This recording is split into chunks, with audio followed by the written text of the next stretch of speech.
So today we're going to be looking at over 10 different types of ETFs that you can invest in. Usually when we hear about ETFs, we think about broad market ETFs that track the market, but there's a huge range that's out there. If you guys are new here, my name is Fyzee. This channel is about finance and investing. Before we begin, this video is not financial advice. I'm not a financial advisor.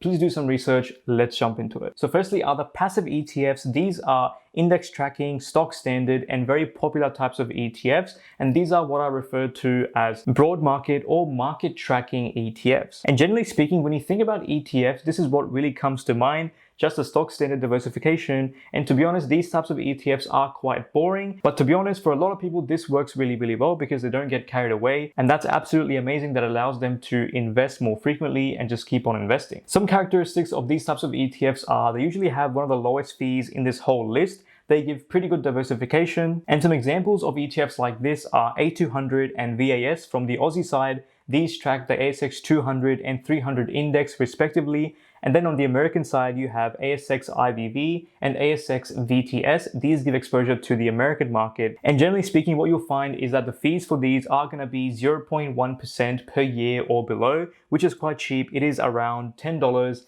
per $10,000 invested, and that is usually what the maximum you'll pay, and then it only really goes down from there. By the way, I've done a full in-depth video on each of these ETFs. Go check it out, link in description. Next up, we have active ETFs. These ETFs are pretty much the opposite of passive ETFs, where the fund manager is trying to actually beat the market or beat some sort of a benchmark, and they're trying to use active strategies, trading strategies to actually beat the market over the long term. So for example, the fund manager may have a goal to actually beat the ASX 200 index over time, and they may try to stock pick and select certain stocks to actually beat the market. And some characteristics of ETFs like this are usually high fees, obviously because there's lots of work going on, lots of research to find the winning stock. So the fees are going to be high. And there's also a performance fee involved as well. A top performing ETF of 2020, which was an active ETF, is ASX IMPQ. This ETF has done quite well, but the performance fees on this are quite huge. So the annual fee is 1% per year, which is absolutely insane. But then if the fund manager is able to beat the market,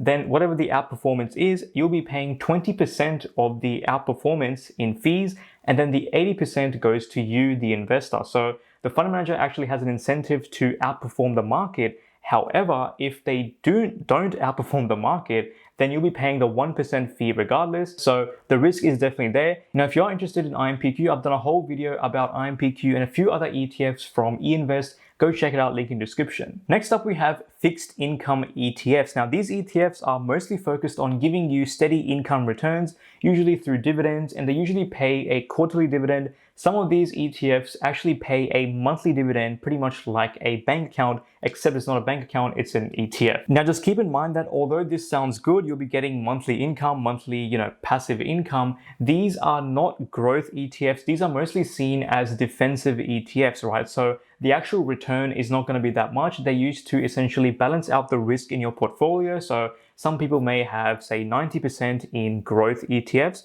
Then they may have, say, 10% in these types of low risk ETFs to actually balance out the risk and still give investors that steady return even in times of volatility. Fixed income ETFs also refer to bond ETFs to pretty much cushion your portfolio against that volatility. And people say that as you get older, as your age bracket goes from 30 to 40, 50, and 60, your portfolio should over time transition to less into growth ETFs or growth stocks and more into bond ETFs and fixed income kind of assets to actually lower the risk. Now, just keep in mind that people say this. I'm not saying it. This is not financial advice. So if you do want some advice, go speak to a financial advisor. Some examples of ETFs like this are ASX VHY, which is the Vanguard High Yield ETF, and some eInvest ETFs are actually fixed income ETFs as well. So go check it out, link in description. Next up, we have ethical ETFs. Now, you guessed it, these ETFs are for people who want to actually make change with their money. These ETFs invest in companies that are trying to be more environmentally friendly, companies that are trying to obviously not pollute, and companies that try to promote equality and things like that. A very good example of ETFs like this are ASX ETHI. That ETF has done quite well over the past however many years. It's doing pretty good. And the Australian example of an ethical ETF is ASX FAIR from BetaShares. So go check this out. I've done a whole video on the 5 top ethical ETFs as well. Link in description. Now, personally for me, when it comes to ethical ETFs, I kind of have mixed thoughts and mixed feelings about this. So personally, I don't invest in these sorts of ETFs, but if you want to know why, let me know. I'll make a whole video about it. It may be a bit controversial, but it is what it is. I'll just say it and I'll be very transparent. So let me know. I'll make the video. Now, if you have found any sort of value so far, please leave a like or subscribe. It does help out. Let's continue. Next up, we have leveraged ETF. These types of ETFs are probably one of the most craziest ETFs on this list, and I absolutely do not recommend these to beginners at all. Just don't do it. It is very, very risky. I've done a whole video about this as well, so go check it out as to why you should not invest in ETFs like that. But these ETFs are essentially made for traders in short. So basically how they work is that if the market goes up by, say, 1%, this ETF may go up by 2% or even 3%. So it's basically tracking the market, but on a much more magnified scale. And then obviously on the downside, the similar kind of rule applies. If the market goes down by 2% or 3% in a single day, this ETF will fall by a factor of 3 or whatever the ETF is tracking. So it is pretty high risk, high reward. An example of this is TQQQ, listed over in the NASDAQ. That ETF tracks the NASDAQ 100 index, but on a 3 times multiple. So there's been times in the past where the NASDAQ 100 has gone up by 5% in a single day, which is insane. And this ETF has gone up by 15% in just that one day, which is pretty much the annual return which you would get on like a broad market ETF. And then similarly, that index has gone down by, say, 5% in the past. And then the ETF has also gone down by 15% in that day. So it is very, very high risk, very high reward, and it is not recommended for long-term holds. So please do the research, go check that video out. And as you can see on this graph, the 5-year return is absolutely insane. But during COVID, the ETF actually fell by it fell by 70% during that time. So can you imagine your portfolio or your holdings losing 70% of their value in just a month? You know, it's very, very volatile. It's pretty insane. So if a crash does happen, you can expect to lose your holdings very quickly. Next up, we have commodity ETFs. These types of ETFs track things like oil, gold, and there's even a coffee ETF, which is pretty insane. I just had to research that, which is pretty cool. But there's also some agricultural types of ETFs as well. So these days, there's almost an ETF about pretty much anything that's out there. And I wouldn't really recommend this type of ETF to anyone unless you're a specialist investor that actually looks into these types of things. So, you know, if you have in-depth knowledge, then you can invest in ETFs like this, but obviously I do not recommend. Next up, we have thematic ETFs, which pretty much track a certain theme. So there's themes around pretty much anything these days. You've got stuff like esports ETFs, artificial intelligence, fintech, cybersecurity, battery tech, semiconductors, and so on and so on. And these can be used to actually position your portfolio towards a kind of future sort of mindset where maybe you may have 80% of your portfolio into normal kind of index tracking ETFs.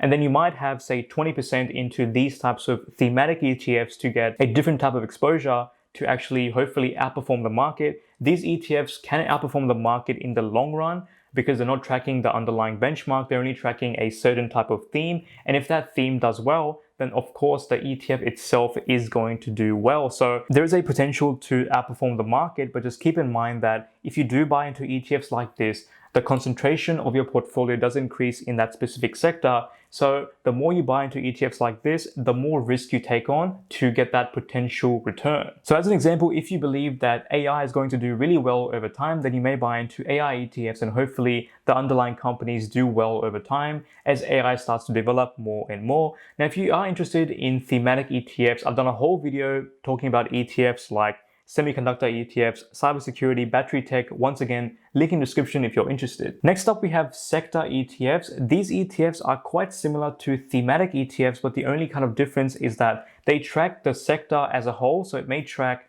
financials as a whole or energy as a whole, healthcare or technology. And these types of ETFs just look at the sector overall. They may not be trying to track a certain theme. And in this sector, of course, you're going to have old companies, new companies, and so on and so on. So it just tracks a certain sector. Whereas thematic ETFs are trying to track certain companies within a sector. So that is the main kind of distinction there. Next up, we have inverse ETFs. These ETFs can be super dangerous and they're used to pretty much speculate on the market and what it's going to do in the short term. So basically how an inverse ETF works is that it does the opposite of what the market is doing. So for example, if the market has gone up by 1%, this ETF may fall by 1%. And then similarly, if the market has gone down by say 10%, this ETF will actually go up by 10%. So pretty much you can actually make money when the market is falling. So this could be a way to actually make money in a short-term market crash like we saw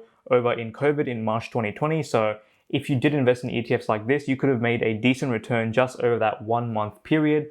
But of course, over the long term, as you can see on the graph, the ETF has gone down by pretty much like 99%. So obviously it's not recommended for the long term. And it just goes to show that over the long term, the market does tend to trend upwards. This ETF that you're looking at is the SQQQ ETF. So this ETF is an inverse leveraged ETF. So if the market falls by 10%, this ETF will increase by 30%, which is absolutely insane. And during kind of last year, I actually tried to buy this ETF and I tried to make some short-term money and I got burned pretty badly in the end. Lost a couple of $100, so I guess it's not too bad, but obviously do not recommend over the long term. It's only for the short-term plays if you're confident. So yeah, keep that in mind. Next up, we have currency ETFs. These ETFs are used to speculate on the currency movement. So if you believe that the US dollar is going to appreciate as opposed to the Australian dollar, then you could buy an ETF called ASX USD from Beta Shares and actually benefit from this. So if the American dollar actually increases 5% against the Australian dollar, then this ETF will also go up by 5%. So you can pretty much try to speculate on that sort of stuff. Now, personally for me, I don't like to invest in ETFs like this at all because currency is linked to so many different factors and it's very hard to predict. So yeah, it's not for me, but go check it out if you're interested. Now, last and final, we have diversified ETFs or all-in-one ETFs as people like to call them. ETFs like VDHG or DHHF from Beta Shares. These are quite popular ETFs. Now, these types of ETFs give you exposure to pretty much the entire world. So not just Australia or America, but Australia, America, and some other things as well. So as you guys can see on this list from Vanguard, this is VDHG, gives you exposure to fixed interest, which is bonds to actually kind of balance out the portfolio. Then you have Australian shares, international shares hedged. Then you also have international small companies and then emerging markets as well. So of course, international shares includes companies in America, Europe, and of course emerging markets also includes, developing countries like China and countries in Southeast Asia. I think even India is included. So it does give you exposure to pretty much the entire world to get a very kind of broad-based exposure. So it's very highly diversified and it's for people that just want an all-in-one solution where they can just buy this ETF and just keep buying that one thing. And of course, over time, as the market goes up, this ETF hopefully should go up as well. Not financial advice. So hopefully now you can see the insane world of ETFs that is out there and you can start to venture beyond the usual VAS, VGS, IVV, VTS. Only if you want to, only if you're comfortable with it, you can start to invest in ETFs like this if you have done the research. If you enjoyed this video, check out my ETFs playlist. This includes everything to do with ETFs, all the ETF in-depth reviews, and some top 5 ETFs from Beta Shares, BlackRock, and some other companies too. And check out my beginner playlist as well. And guys, thank you so much for watching. Please like and subscribe, and I'll see you in the next one. Bye now. So hopefully